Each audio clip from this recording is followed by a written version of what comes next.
திருச்சிற்றம்பலம். தென்னாடுடைய சிவனே போற்றி, எந்நாட்டவர்க்கும் இறைவா போற்றி. ஆடகமதுரை அரசையே போற்றி, கூடலிலங்கு குருமணி போற்றி. தென் தில்லை மண்டில் ஆடி போற்றின்றனக்கு அமுதானாய் போற்றி.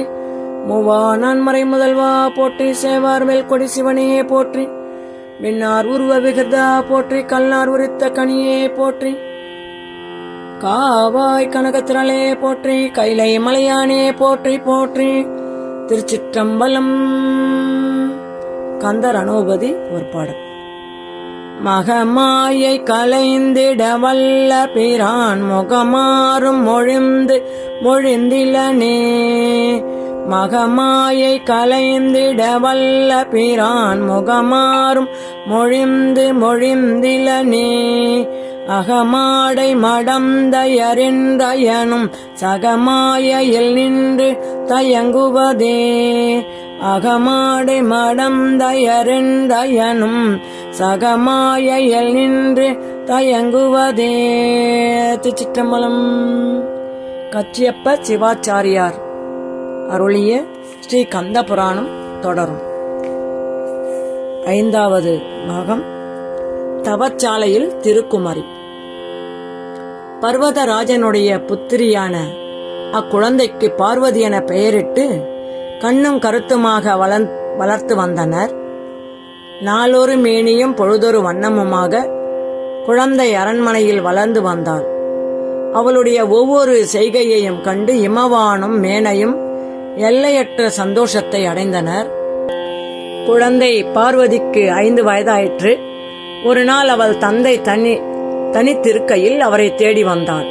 புத்திரியை கண்டதும் அளவற்ற ஆனந்தத்தோடு அவளை 2 கைகளாலும் தூக்கி அணைத்து உச்சி முகர்ந்து மடிமீது வைத்துக் கொண்டான் இமவான். அப்பா என்று அன்பொழுக அழைத்தாள் குழந்தை. என்ன வேண்டும் செல்லமே, சொல்லு என்று இமவான் என்றான். அப்பா, சகல ஜீவராசிகளுக்கும் ஆதாரமாக விளங்கும் அந்த பரம்பொருளை அடைய என் உள்ளம் விளைகிறது. நீங்கள் அடிக்கடி குறிப்பிடும் அந்த ஈசனை மணக்க அவரை குறித்து நான் தவம் இயற்ற விரும்புகிறேன். அனுமதி தர வேண்டும் என்றாள் பார்வதி. இமவான் திடுக்கிட்டான். 5 வயது நிரம்பிய குழந்தை பேசும் பேச்சா அது? அந்த வயதில் பரம்பொருளை பற்றியும் ஈசனை பற்றியும் குழந்தை என்ன தெரிந்து கொள்ள முடியும்? அந்த எண்ணம் அவன் உள்ளத்தில் அதிக நேரம் நீடிக்கவில்லை. ஏனெனில் அவன் பார்வதியை நன்கு அறிவான். மற்ற மானிட குழந்தைகளை விட அவள் அறிவிலும் ஆற்றலிலும் மேம்பட்டு விளங்கினாள். இறைவன் திருவருளால் பெற்ற குழந்தை அல்லவா அவள். 3 வயது முதலே அவள் தாயிடம் தந்தையிடமும் எத்தனை விஷயங்களை கேட்டு தெரிந்து வந்திருக்கிறாள். என்னப்பா, நான் கேட்டது உங்கள் காதில் விழுந்ததா என்று மறுபடியும் கேட்டாள் பார்வதி.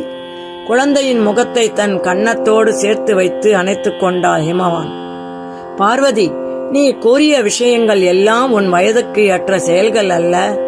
5 வயது நிரம்பிய உனக்கு இந்த கஷ்டங்கள் வேண்டாம்மா. வேண்டாம் அம்மா, அதற்கெல்லாம் உரிய வேலை வந்ததும் நானே உன் விருப்பத்தை நிறைவேறச் செய்வேன் என்றான். பார்வதி மெல்ல சிரித்தாள். அதைக் கண்ட இமவான், ஏனம்மா சிரித்தாய்? நான் சொன்னது உனக்கு பிடிக்கவில்லையா என்று கேட்டான்.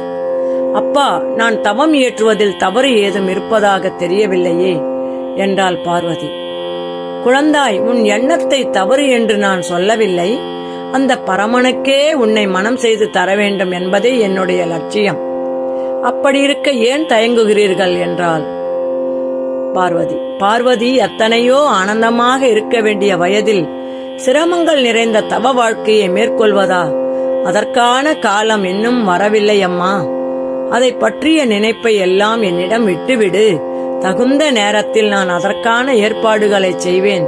போய் விளையாடம்மா என்று குழந்தையின் கன்னத்தில் செல்லமாக கிள்ளினான் இமவான். தந்தையின் மடியை விட்டு கீழே இறங்கிய பார்வதி அவர் எதிர்பார்த்தது போல துள்ளி குதித்தபடி விளையாடச் செல்லவில்லை. அவருடைய முழங்கால்களை பிடித்துக் கொண்டு நின்றிருந்தார். சற்று முன்பு குதி போட்டுக் கொண்டிருந்த சந்தோஷம் இப்போது அவள் திருமுகத்திலே காணப்படவில்லை. மாறாக ஏதோ ஒருவித சோகம் குடிக்கொண்டிருந்தது. அதை இமவான் கவனிக்க தவறவில்லை. அவள் கைகளை பிடித்து அருகில் இழுத்து மடியிலே அணைத்துக் கொண்டாள். பார்வதி, என் மீது கோபமா? சொல்லம்மா என்று குனிந்து அவள் முகத்தை பார்த்தான் இமவான். அவளுடைய சின்னஞ்சிறு கண்களில் நீர் மெல்ல திரையிட்டிருப்பதைக் கண்டான். பார்வதி, நான் சொல்வதை கவனமாக கேளம்மா.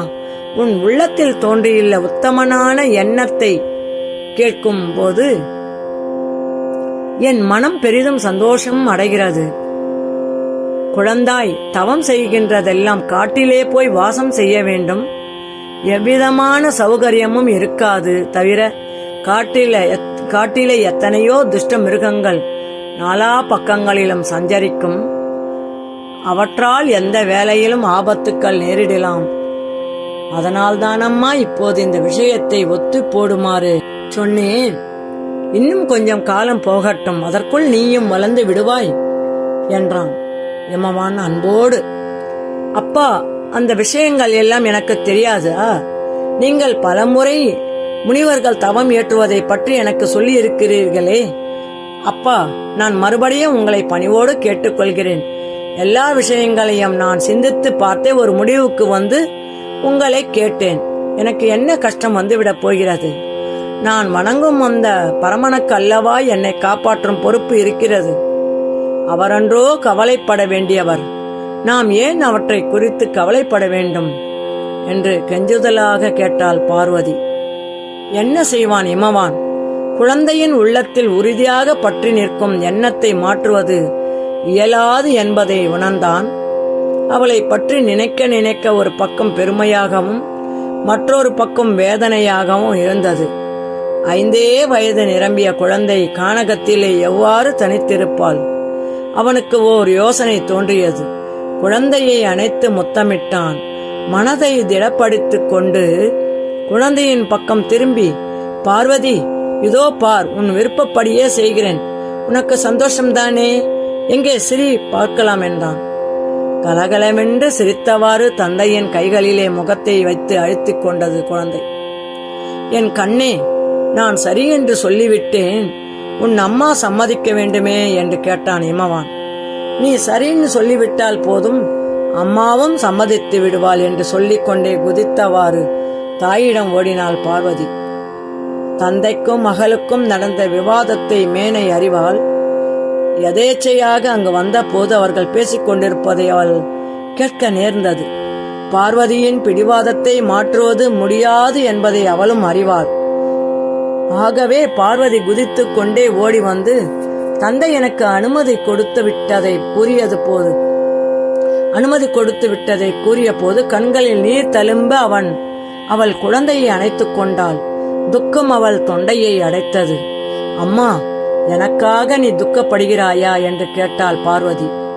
இல்லை கண்ணே, சந்தோஷப்படுகிறேன் என்று கண்களை துடைத்துக் கொண்டாள் மேனை. அம்மா, பரமனை குறித்து தவம் செய்ய வேண்டும் என்ற எண்ணமே அவருடைய அருளால்தானே எனக்கு உண்டாயிற்று.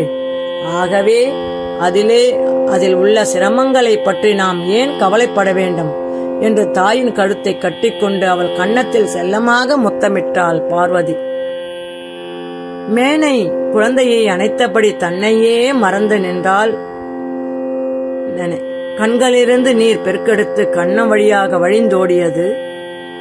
இமவான் விரைவிலேயே ஏற்பாடுகளை தொடங்கினான். இமாலய சாரலில் தாமரை தடாகத்தின் அருகே பார்வதிக்கு என சிறிய குடில் அமைக்கப்பட்டது. அதனுள் எல்லாவித சௌகரியங்களும் அமைக்கப்பட்டன. அலங்கார பொருள்களோ சுகபோக பொருள்களோ அதனுள் இல்லை. பார்வதியின் துணைக்காகவும் அவளுக்கு பணிவிடைகள் செய்வதற்காகவும் 4-5 பணிப்பெண்களும் அங்கே தங்குவதற்கு ஏற்பாடுகள் செய்யப்பட்டன. ஒரு நல்ல நாளில் பார்வதி இறைவனை மனத்தில் தியானித்து அருள் கோரியவளாக தாய் தந்தையிடம் விடை பெற்று புறப்பட்டாள். இமவான் பெண்ணோடு தவச்சாலைக்கு வந்து அங்கே அவள் தேவைகள் சரிவர நிறைவேற்றப்பட்டிருக்கின்றனவா என பார்த்து திரும்பினான். பார்வதி தடாகத்திலே இறங்கி உள்ள தூய்மையோடு நீராடி கரையேறினாள்.